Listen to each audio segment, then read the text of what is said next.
when the sun begins to bend its golden head toward the horizon, and the desert breathes a sigh that the day is slowly ending, the evening comes like a falcon gliding in silence, its wings stretched wide across the canvas of the sky, its feathers catching the last sparks of fading light.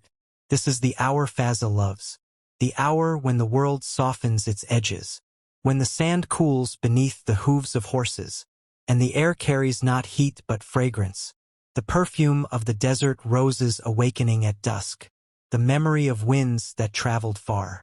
Sham is a bridge between two worlds, neither the burning day nor the secret of night, but a place in between, a kingdom where shadows play gently upon the dunes, and whispers rise from the heart of the earth, telling stories to those who listen.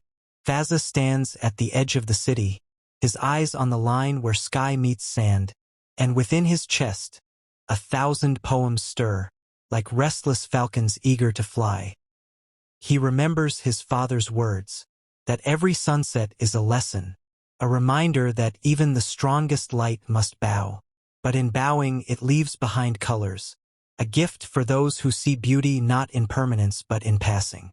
And Fazza, the poet of twilight, the rider of white stallions across horizons, lets his heart surrender to that fading glow, finding in it the music of longing, the rhythm of stories yet untold.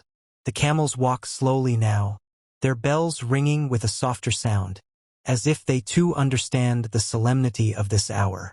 The city lights begin to wake like shy stars, one after another until Dubai itself becomes a constellation built upon the earth. And yet beyond the glass and steel, beyond the soaring towers, the desert still holds its ancient majesty, and Fazza feels the pull of both worlds, the modern crown of his city, and the eternal cloak of the sands.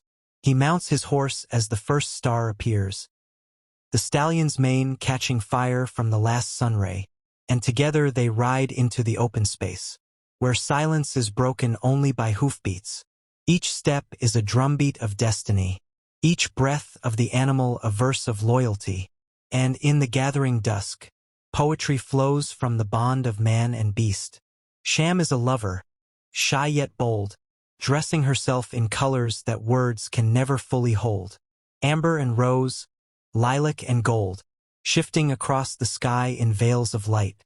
Fazza whispers to the horizon, as if it were a beloved, telling it his secrets, his hopes, his fears that even a poet cannot always name.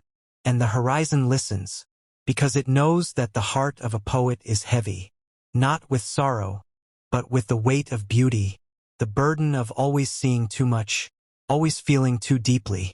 The evening winds rise, carrying with them voices of ancestors, their songs echoing through the dunes. They remind Fazza that he is not alone, that his lineage is stitched into the fabric of these sands, that every grain beneath his feet has witnessed 1,000 sunsets before his own, and yet each one is new. In the silence of dawn, when the desert still sleeps and only the whisper of the wind carries secrets between the dunes, there rises a figure whose name is carved into the heart of Dubai like a sacred inscription. He is Fazza, the poet prince, the rider of steeds that thunder like waves across the open sands, the falcon tamer whose eyes see horizons that others can only dream of. He carries within him not just the weight of a crown but the gentleness of a lover's sigh, the laughter of a friend, the tears of a son, the devotion of a man whose soul belongs both to his land and to the stars. Every word that escapes his lips falls like rain upon thirsty earth, nourishing dreams, awakening hope, stitching wounds unseen by the eye. His poetry is not just ink upon paper. It is the living rhythm of his heart, the voice of generations who walked the desert barefoot, the melody of caravans that once crossed endless sands guided by constellations. In his verses, camels walk beside skyscrapers, ancient tribes sing alongside engines of progress, and the falcon's wings beat in harmony with the heartbeat of a nation.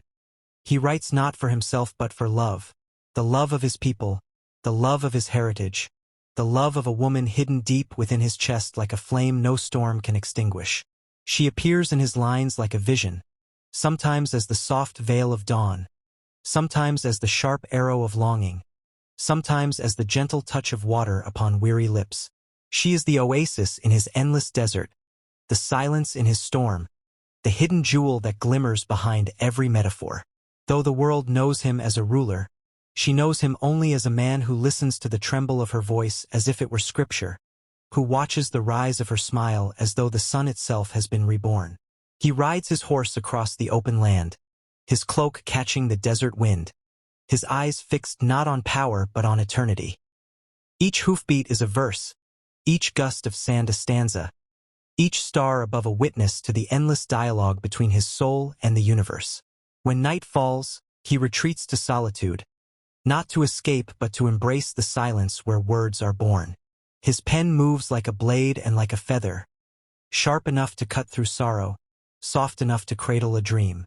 The page becomes his battlefield and his sanctuary, and upon it he lays his victories and his wounds alike. There are moments when his laughter fills the palace halls, echoing brighter than chandeliers, moments when his presence is a comfort, his generosity flowing like a river through the lives of those around him. But there are also moments unseen, when he walks alone beneath the moon, his face lit not by gold but by thought, when his heart speaks only to the night and the night alone understands. For in him lives a duality, the strength of a leader and the vulnerability of a poet, the power to rule and the tenderness to love beyond rule.